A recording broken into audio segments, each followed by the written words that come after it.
नमस्कार दोस्तों, स्वागत है आप सभी का सौरभ स्टडी पॉइंट में। आज हम जो पेट से रिलेटेड जो महत्वपूर्ण प्रश्न लेकर के आए हुए हैं वो एग्ज़ाम के लिए रामबाण साबित होने वाले हैं। तो जैसा कि आप लोगों को पता है दोस्तों कि मैं डेली आप लोगों को एक वीडियो के माध्यम से आप लोगों को सारे क्वेश्चन करा रहे हैं। तो उम्मीद करते हैं कि अगर आप लोग अच्छी तैयारी करना चाहते हैं और अपने पेट स्कोर को अच्छा करना चाहते हैं, 90+ स्कोर लाना चाहते हैं, तो वीडियो पर अंत तक बने रहें, क्योंकि दोस्तों बहुत ही महत्वपूर्ण प्रश्न हैं। घटना चक्र के रिलेटेड जितने भी महत्वपूर्ण प्रश्न हैं वो सारे प्रश्न हम आप लोगों के लिए लेकर के आ रहे हैं। तो आइए शुरू करते हैं। इसी के साथ में हमारा पहला प्रश्न क्या दिया गया है। तो पहले प्रश्न के बारे में अगर हम यहाँ पर बात करते हैं कि पहला प्रश्न दिया गया कि भारत में ब्रिटिश शासन का बड़े पैमाने पर विस्तार सहायक संधियों के माध्यम से हुआ जो गवर्नर जनरल के शासनकाल में शुरू की गई थी। तो सहायक संधि जो है वो किसके शासनकाल में शुरू की गई थी। तो आइए इसका जवाब जानते हैं कि क्या सही रहने वाला है। तो बात करें सहायक संधि किसके लिए जाना जाता है दोस्तों, तो लॉर्ड वेलेजली। इसका जवाब हमारा क्या हो जाएगा, लॉर्ड वेलेजली के शासनकाल में दोस्तों ये शुरू हुई थी। तो इसका सही जवाब क्या हो जाएगा, हमारा सी ऑप्शन हमारा एकदम राइट हो जाएगा। इसी तरह के प्रश्न आपको एग्जाम में देखने को बारी बारी से मिलेंगे। तो आइए देखते हैं कि अगर बात करें यहाँ पे एक क्वेश्चन और पूछा जाता है कि हड़प नीति किसने शुरू की थी। जो हड़प नीति थी वो किसने की थी। तो आइए देखते हैं दोस्तों, इसमें जो ऑप्शन हमारा दिया गया है लॉर्ड डलहौजी का, जो दोस्तों अगर बात करें लॉर्ड डलहौजी ने किस की नीति दोस्तों, कौन सी नीति शुरू की थी। तो हड़प नीति। कौन सी, हड़प नीति किसने शुरू की थी, ये शुरू की दोस्तों, किसने शुरू की थी, हमारी हड़प नीति जो है इन्होंने लॉर्ड डलहौजी ने इसको शुरू किया था। तो आइए देखते हैं कि अगला प्रश्न हमारा क्या है। इसी क्रम में बढ़ते हैं। अगले प्रश्न में अगर हम बात करें कि किसने मगध की राजधानी राजगृह से पाटलिपुत्र स्थानांतरित की थी, कि किसने मगध की राजधानी राजगृह से पाटलिपुत्र स्थानांतरित की थी। तो इसका सही जवाब हमारा क्या हो जाएगा। तो सही जवाब के बारे में बात करें तो अजातशत्रु हमारा जवाब होगा, एकदम राइट हो जाएगा। तो डी ऑप्शन हमारा एकदम सही हो जाएगा। अजातशत्रु को अगर बात करें हम तो इसको कुड़िक भी कहा जाता है। क्या कहा जाता है, एग्जाम में आपको देखने को मिलेगा कि कुड़िक किसे कहा जाता है। तो अजातशत्रु को दोस्तों क्या कहा जाता है, कुड़िक कहा जाता है, क्योंकि उसने सिंहासन हेतु अपने पिता बिंबिसार की हत्या कर दी थी, इसीलिए इसे कुड़िक भी कहा जाता है। आइए देखते हैं कि अगला प्रश्न हमारा क्या है। अगले प्रश्न के बारे में यहाँ पर बात करते हैं कि 1662 में पुर्तगाल के राजा ने इंग्लैंड के चार्ल्स द्वितीय को कौन सा भारतीय तटीय शहर दहेज के तौर पे उपहार में दे दिया था। दोस्तों ये एग्जाम के लिए वेरी वेरी इंपॉर्टेंट प्रश्न है। इसी तरह के प्रश्न आपको जो 15 से 16 अक्टूबर में जो एग्जाम होने वाले हैं, जो पेट के पेपर होने वाले हैं, उसमें इसी तरह के सारे प्रश्न आपको देखने को मिलेंगे। तो बात करें कि उपहार के रूप में कौन सा शहर दे दिया था दहेज के रूप में, तो अगर सही जवाब के बारे में बात करें तो इसका सही जवाब हमारा क्या हो जाएगा, मुंबई दोस्तों दहेज के रूप में दे दिया था। तो कौन सा शहर दे दिया था, मुंबई शहर इन्होंने दे दिया था। राजा ने कैथरीन का विवाह, किसका विवाह, कैथरीन दोस्तों, जिसका विवाह हुआ था, क्या नाम था उनका, कैथरीन। क्या नाम था, कैथरीन। जो 1662 में पुर्तगाल के राजा ने कैथरीन का विवाह इंग्लैंड के चार्ल्स द्वितीय से किया था। बम्बई शहर को दोस्तों दहेज में इन्होंने दे दिया था। आइए बढ़ते हैं अगले प्रश्न पर। अगला प्रश्न क्या दिया गया है हमारा कि फर्रुखाबाद में गंगा नदी के किनारे मुगल घाट का निर्माण बादशाह ने करवाया था।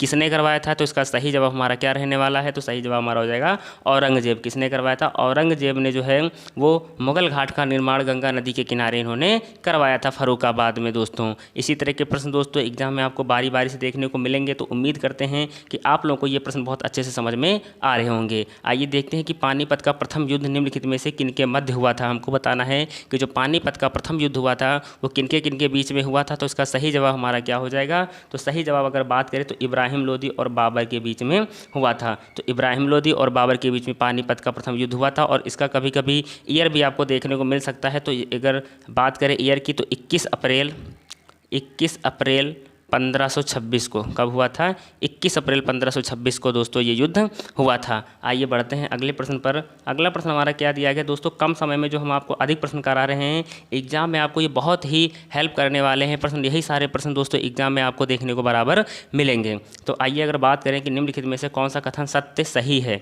कौन सा कथन जो है वो सही है। अगर सही कथन के बारे में बात करें तो हमारा जो जवाब दिया गया है दोस्तों, इसका जो प्रश्न के बारे में अगर दोस्तों हमारा अगर ऑप्शन के बारे में यहाँ पर बात करते हैं तो सही जवाब हमारा क्या हो जाएगा कि भारत के राष्ट्रपति द्वारा राज्य के राज्यपाल की नियुक्ति की जाती है। तो इसका सही जवाब हमारा क्या हो जाएगा, सी ऑप्शन हमारा जो है भारत के जो राष्ट्रपति द्वारा राज्य के जो राज्यपाल होते हैं उनकी नियुक्ति की जाती है। तो सी ऑप्शन हमारा एकदम सही रहने वाला है। आइए देखते हैं कि अगला प्रश्न हमारा क्या है। अगले प्रश्न के बारे में यहाँ पर बात कर लेते हैं कि 1857 के प्रथम स्वतंत्रता संग्राम में भोपाल के किस वीर ने बहादुरीपूर्ण मुख्य संघर्ष कर बलिदान दिया था? तो 1857 का दोस्तों जो संग्राम हुआ था उसमें भोपाल के किस वीर ने बहादुरीपूर्ण मुख्य संघर्ष का बलिदान कर दिया था? तो इसका सही जवाब हमारा क्या हो जाएगा? फाजिल मोहम्मद खान हमारा जवाब होगा, एकदम राइट हो जाएगा। तो फाजिल मोहम्मद खान ने दोस्तों अपने जान की आहुति दे दी थी। इन्होंने जो 1857 का प्रथम स्वतंत्रता संग्राम में इन्होंने दोस्तों जो भोपाल के वीर थे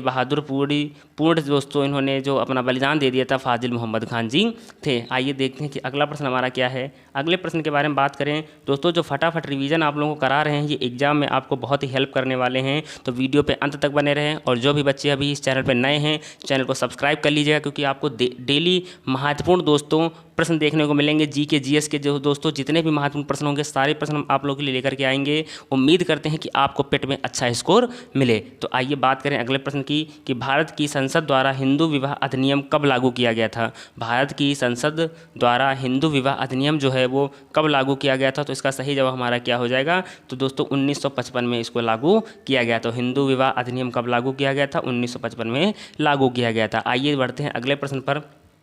अगला प्रश्न हमारा दिया गया है कि दिसंबर 1916 में दोनों पक्षों के संयुक्त सत्र में संधि भारतीय राष्ट्रीय कांग्रेस और मुस्लिम लीग के बीच एक समझौता हुआ था।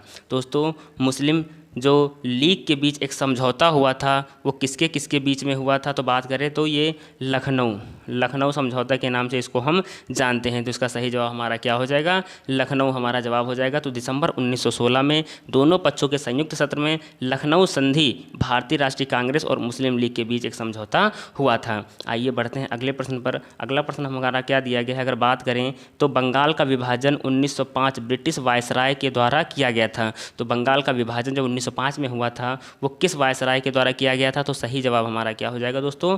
करजन हमारा जो जवाब होगा एकदम जवाब सही हो जाएगा। तो इसी तरह के प्रश्न आपको बराबर देखने को एग्जाम में पेट के एग्जाम में मिलेंगे। तो जिन भी बच्चों का 15 और 16 अक्टूबर को पेपर है तो वो बच्चे इस प्रश्न को बहुत अच्छे से तैयार कर सकते हैं। तो लॉर्ड कर्जन दोस्तों जो थे इन्होंने ही ब्रिटिश वायसराय के दोस्तों जो शासनकाल था लॉर्ड कर्जन के द्वारा ही किया गया था, बंगाल विभाजन किया गया था। आइए बढ़ते हैं अगले प्रश्न पर। अगले प्रश्न के बारे में अगर हम बात करें कि अफ्रीका महाद्वीप का सबसे अधिक आबादी वाला देश निम्नलिखित में से कौन सा है? अगर बात करें हम सबसे अधिक आबादी वाले देश के बारे में अगर हम यहाँ पर बात करें तो इसका सही जवाब क्या हो जाएगा? तो नाइजीरिया हमारा जो जवाब होगा एकदम राइट हो जाएगा। तो सबसे अधिक आबादी वाला देश कौन सा हो जाएगा? नाइजीरिया हमारा जवाब एकदम राइट हो जाएगा दोस्तों। आइए देखते हैं कि अगला प्रश्न हमारा क्या रहने वाला है। अगले प्रश्न के बारे में अगर यहाँ पर बात करते हैं हमें कि उत्तरी अमेरिका के निम्नलिखित देशों में से कौन से देश में वन भूमि का क्षेत्रफल उसके कुल भूमि क्षेत्र के प्रतिशत के रूप में उत्तरी अमेरिका क्षेत्र सबसे अधिक है? तो हमको बताना है कि इसका जो सही जवाब हो जाएगा हमारा क्या रहने वाला है। क्वेश्चन को दोस्तों हमको बहुत अच्छे से समझना है। तो उत्तरी अमेरिका में जो कनाडा देश में वन भूमि का क्षेत्रफल उसके कुल भूमि क्षेत्रफल के प्रतिशत के रूप में सर्वाधिक है दोस्तों। तो इसका सही जवाब के बारे में अगर हम बात करें तो हमारा क्या हो जाएगा? कनाडा जो जवाब होगा एकदम राइट हो जाएगा। तो दोस्तों बी ऑप्शन हमारा क्या हो जाएगा? एकदम राइट रहने वाला है। इसी तरह के प्रश्न आपको बराबर पेट के पेपर में देखने को मिलेंगे। तो उम्मीद करते हैं कि आप लोग को ये प्रश्न बहुत अच्छे से समझ में आ रहे होंगे। निम्नलिखित में से कौन सी नदी बंगाल की खाड़ी में नहीं गिरती है? हमको बताना है कि कौन सी नदी है जो बंगाल की खाड़ी में नहीं गिरती है। तो इसका सही जवाब हमारा क्या हो जाएगा? नर्मदा नदी जो है वो बंगाल की खाड़ी में नहीं गिरती है। तो अगर बात करें कि बंगाल की खाड़ी में कौन कौन सी नदियाँ गिरती हैं दोस्तों, तो इसका सही जवाब क्या रहने वाला है? तो कावेरी गिरती है दोस्तों, और कौन सी गिरती है? कृष्णा नदी गिरती है, और कौन सी गिरती है? गोदावरी नदी है दोस्तों। ये बंगाल की खाड़ी में दोस्तों जो नदियाँ हैं ये गिरती हैं। आइए देखते हैं कि अगला प्रश्न हमारा क्या है। अगले प्रश्न के बारे में यहाँ पर हम बात करते हैं कि निम्नलिखित में से कौन सी नदी भारत में ब्रह्म घाट पर करनाल नदी से जुड़ती है और घाघरा नदी बन जाती है? तो कौन सी नदी है जो ब्रह्म घाट पर करनाल नदी से जुड़ती है और घाघरा नदी बन जाती है? तो इसका सही जवाब हमारा क्या हो जाएगा दोस्तों? शारदा जो होगी, शारदा नदी हमारा जवाब एकदम राइट हो जाएगा। तो शारदा नदी की अगर बात करें उत्पत्ति दोस्तों कहाँ पर होती है? शारदा नदी की उत्पत्ति के बारे में बात करें तो इसका कहाँ से उत्पत्ति हुई? उत्तराखंड से इसकी दोस्तों क्या हुई? उत्पत्ति हुई है। आइए बढ़ते हैं अगले प्रश्न पर। अगले प्रश्न के बारे में यहाँ पर हम बात कर लेते हैं जो एग्जाम से रिलेटेड बहुत महत्वपूर्ण प्रश्न है। ये प्रश्न दोस्तों काफ़ी बार एग्जाम में आपको देखने को मिला है, सभी एग्जामों में इस तरह के प्रश्न आपको देखने को मिल सकते हैं। तो भारत और श्रीलंका को कौन सा जलडमरू मध्य अलग करता है, जो जलडमरू मध्य का मतलब दोस्तों खाड़ी अलग करता है, तो कौन सी खाड़ी है जो दोस्तों भारत और श्रीलंका को अलग करती है? तो इसका सही जवाब हमारा क्या हो जाएगा? तो सही जवाब के बारे में अगर हम बात करें तो पाक जलडमरू मध्य हमारा जवाब एकदम राइट हो जाएगा। तो जो पाक जल संधि है दोस्तों, जो पाक जल संधि है वो भारत और श्रीलंका को अलग करती है। आइए देखते हैं कि अगला प्रश्न हमारा क्या है। अगले प्रश्न के बारे में यहाँ पर बात करते हैं कि भारत किस क्षेत्रीय और वैश्विक आर्थिक समूह का भाग है? भारत किस क्षेत्रीय और वैश्विक आर्थिक समूह का भाग है? तो इसका सही जवाब क्या हो जाएगा हमारा? G20 का। किसका है? G20 का भाग है दोस्तों। इसी तरह के प्रश्न आपको एग्जाम में बराबर देखने को मिलेंगे। तो जो भी बच्चे इस चैनल पे अभी तक नए हैं तो चैनल को दोस्तों सब्सक्राइब कर लें, ताकि दोस्तों जो आपको पेट के एग्ज़ाम में अगर आप अच्छा स्कोर करना चाहते हैं, उसी से रिलेटेड जितने भी महत्वपूर्ण बन सकते हैं दोस्तों, जो 2021 में आपका पेट का पेपर हुआ था उसी से रिलेटेड जितने भी महत्वपूर्ण प्रश्न बन रहे हैं सारे प्रश्न हम आप लोगों को करा रहे हैं। आइए देखते हैं कि अगला प्रश्न हमारा क्या दिया गया है। अगले प्रश्न के बारे में यहाँ पर बात करते हैं कि राजकोषीय घाटा क्या है। हमको बताना है कि राजकोषीय घाटा जो है वो क्या होता है। तो इसके सही जवाब के बारे में अगर हम बात करें कि ऐसी स्थिति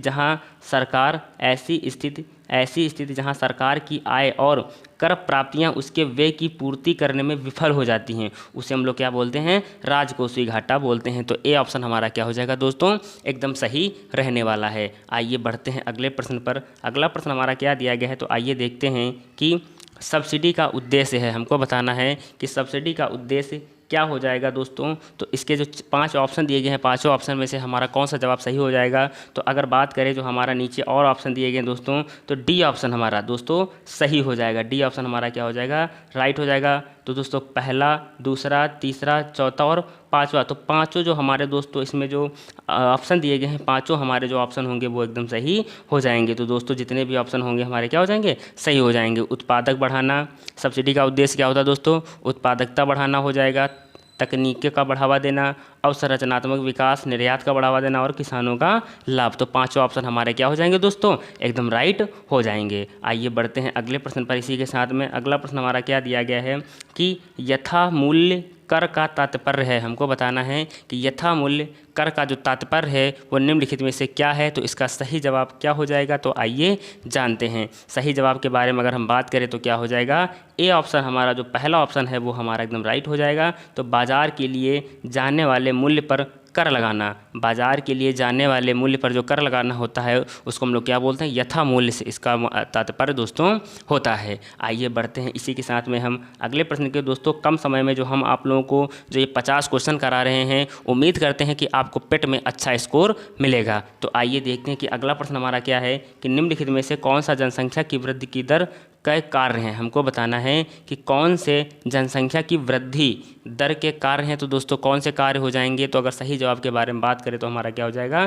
केवल प्रजनन और मृत्यु दर, इसी पर आधारित होती है दोस्तों जनसंख्या की वृद्धि दर के कार्य। दोस्तों किस पर आधारित हैं? तो हमारा जो केवल प्रजनन और मृत्यु दर पर आधारित है। इसी तरह के प्रश्न दोस्तों एग्जाम में आपको देखने को मिलेंगे। तो उम्मीद करते हैं कि आप लोगों को ये जो वीडियो है दोस्तों बहुत अच्छे से समझ में आ रहा होगा। आइए देखते हैं कि निम्नलिखित में से कौन सा गलत है। हमको बताना है कि 4 ऑप्शन दिए गए हैं, चारों ऑप्शन में हमारा जो जवाब होगा वो कौन सा दोस्तों क्या पूछ रहा, कौन सा गलत है। 3 ऑप्शन हमारे सही हैं, बाकी चारों जो होंगे वो गलत हो जाएंगे।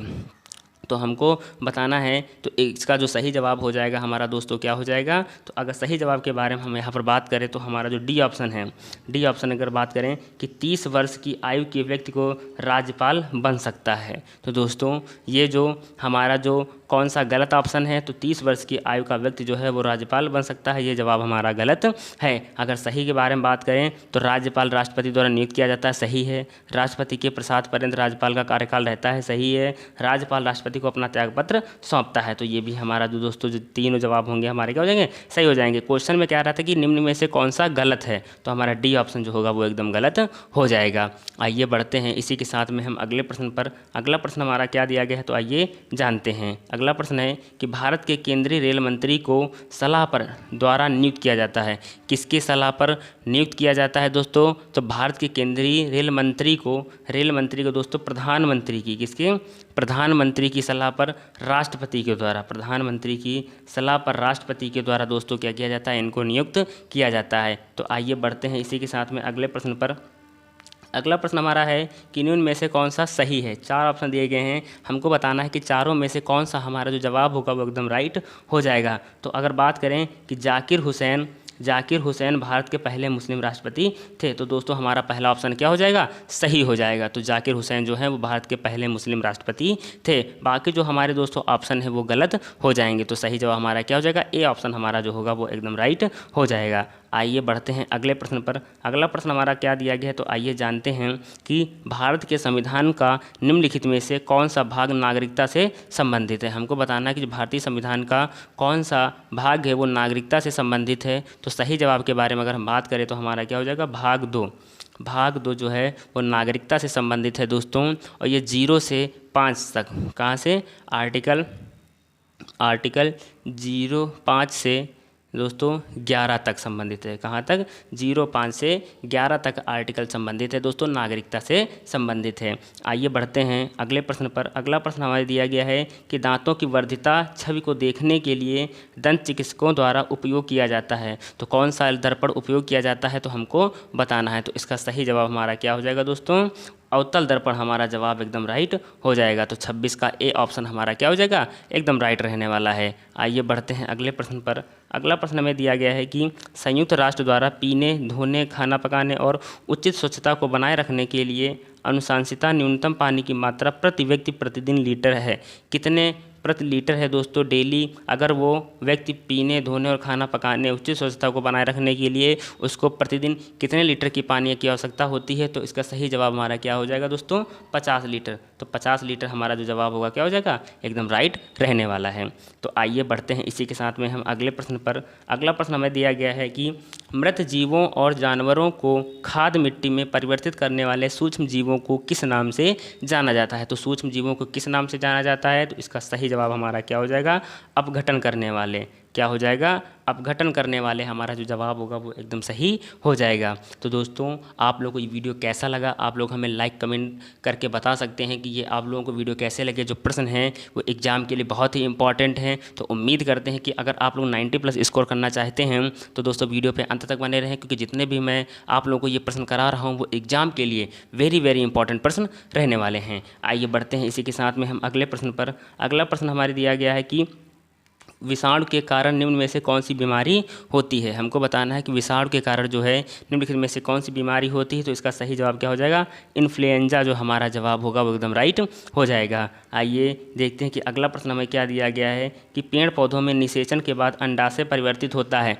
तो किस में परिवर्तित होता है हमको बताना है। तो इसका सही जवाब हो जाएगा फल में। किस में परिवर्तित होता है दोस्तों, तो ये फल में परिवर्तित होता है। आइए देखते हैं कि अगला प्रश्न हमारा क्या दिया गया है। अगला प्रश्न है कि प्रसिद्ध संगीतकार अरविंद पारिख किस संगीत वाद्य यंत्र के साथ जुड़े हुए हैं। तो जो अरविंद पारिख किस संगीत से जुड़े हुए हैं, किस वाद्य यंत्र से जुड़े हुए हैं, तो इसका सही जवाब हमारा क्या हो जाएगा, सितार से। किससे जुड़े हुए हैं, सितार से ये जुड़े हुए हैं। आइए देखते हैं इसी के साथ में अगला प्रश्न हमारा है कि लेबनान की राजधानी क्या है। जो लेबनान है इसकी राजधानी क्या है। तो अगर लेबनान की राजधानी की बात करें तो क्या हो जाएगा, बेरूत हमारा जवाब एकदम सही हो जाएगा। तो बेरूत क्या है दोस्तों, ये लेबनान की राजधानी रहने वाली है। आइए देखते हैं कि अगला प्रश्न हमारा क्या है कि कजाकिस्तान की मुद्रा निम्न में से कौन सी है। कजाकिस्तान की जो मुद्रा है निम्नलिखित में से क्या है। तो इसकी सही जवाब हमारा क्या हो जाएगा, तेंगे। कौन सी मुद्रा है, तेंगे जो जवाब होगा एकदम राइट रहने वाला है। दोस्तों इसी तरह के प्रश्न आपको एग्जाम में बारी बारी से देखने को मिलेंगे। तो उम्मीद करते हैं कि जो भी बच्चे अभी चैनल पे नए हैं वो इस चैनल को सब्सक्राइब कर ले। आइए देखते हैं कि अगला प्रश्न हमारा क्या दिया गया है कि फ्रैंक विटलर द्वारा निम्न में से किसका आविष्कार किया गया। जो फ्रैंक विटल द्वारा निम्न में से किसका आविष्कार किया गया है। तो सही जवाब के बारे में अगर हम बात करते हैं यहाँ पर, तो जेट इंजन का। किसका किया गया आविष्कार, जेट इंजन का आविष्कार जो है वो फ्रैंक विटल के द्वारा किया गया है। दोस्तों उम्मीद करते हैं कि आप लोगों को ये सारे प्रश्न जो हैं वो बहुत अच्छे से समझ पा रहे होंगे।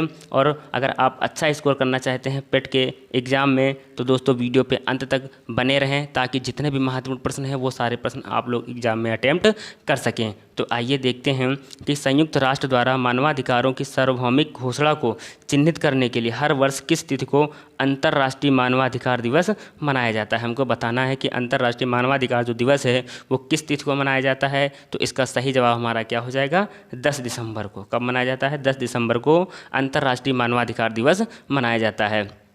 आइए देखते हैं कि अगला प्रश्न इसी क्रम में क्या है। अगला प्रश्न है कि अंतर्राष्ट्रीय न्यायालय किस देश में स्थित है। अंतर्राष्ट्रीय जो न्यायालय है वो किस देश में स्थित है, तो इसका सही जवाब क्या हो जाएगा, नीदरलैंड में। कहाँ स्थित है, नीदरलैंड में स्थित है। आइए बढ़ते हैं अगले प्रश्न पर। अगला प्रश्न में दिया गया है कि विश्व हिंदी दिवस मनाया जाता है। विश्व हिंदी दिवस किस डेट को मनाया जाता है, किस तारीख को मनाया जाता है, तो इसका सही जवाब हमारा क्या हो जाएगा, 10 जनवरी को। कब मनाया जाता है, 10 जनवरी को मनाया जाता है। तो दोस्तों वही सारे प्रश्न हैं जो आपको एग्जाम में देखने को मिल सकते हैं। तो उम्मीद करते हैं कि आप लोगों को ये सारे प्रश्न बहुत अच्छे से समझ पा रहे होंगे और एग्जाम में पेट का स्कोर भी दोस्तों आप लोगों का बहुत अच्छा रहने वाला है। तो आइए देखते हैं कि rebooting India realising a billion aspirations नामक पुस्तक के लेखक कौन है, तो इसका सही जवाब हमारा क्या हो जाएगा, तो नंदन नीलकड़ी जो हमारा जवाब होगा, नीले कड़ी जो हमारा जवाब होगा एकदम सही हो जाएगा। तो बी ऑप्शन हमारा दोस्तों क्या हो जाएगा,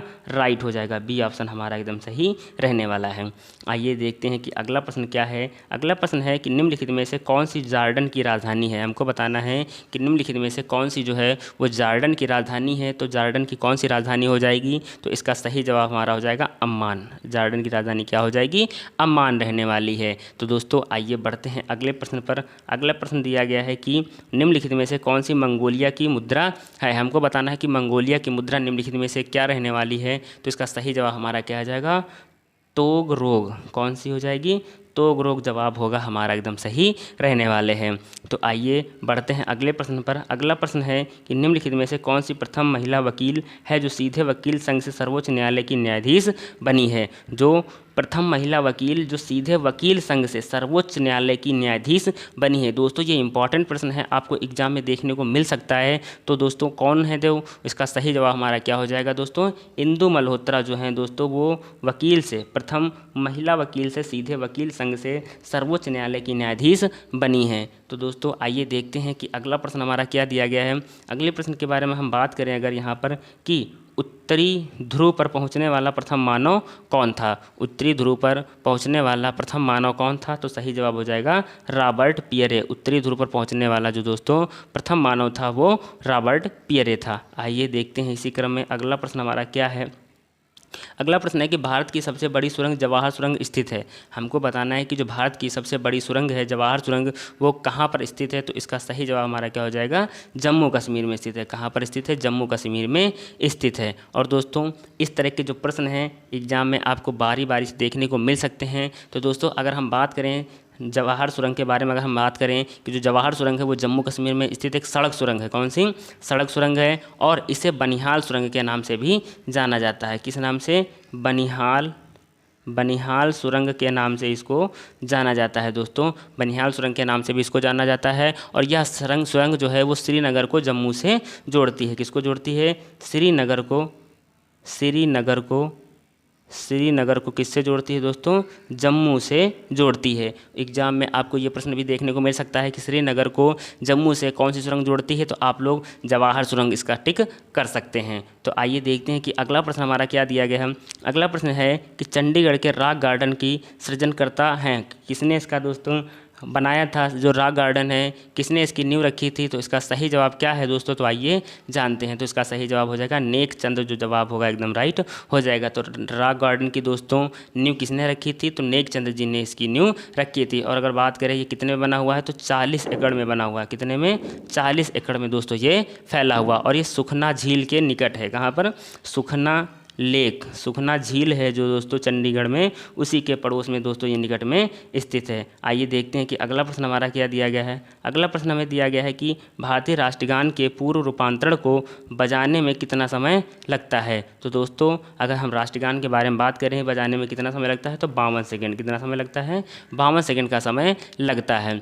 अगर हम बात कर लेते हैं राष्ट्रगान के बारे में थोड़ी सी जानकारी दोस्तों आप लोगों को बता देना चाहेंगे जो एग्ज़ाम के लिए भी इम्पॉर्टेंट हैं। अगर बात करें कि इसकी रचना किसने की, तो रविंद्रनाथ टैगोर ने। किसने, रविंद्रनाथ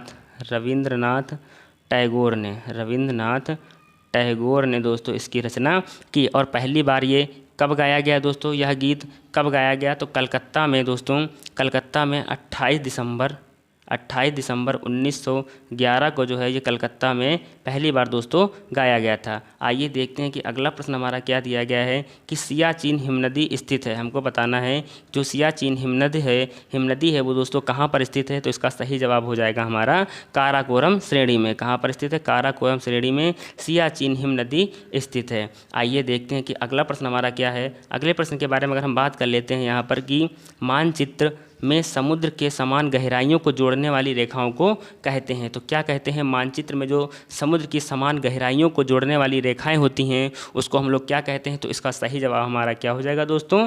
आइसोबात कहते हैं। क्या कहते हैं? आइसोबात कहते हैं। तो सी ऑप्शन हमारा एकदम सही हो जाएगा।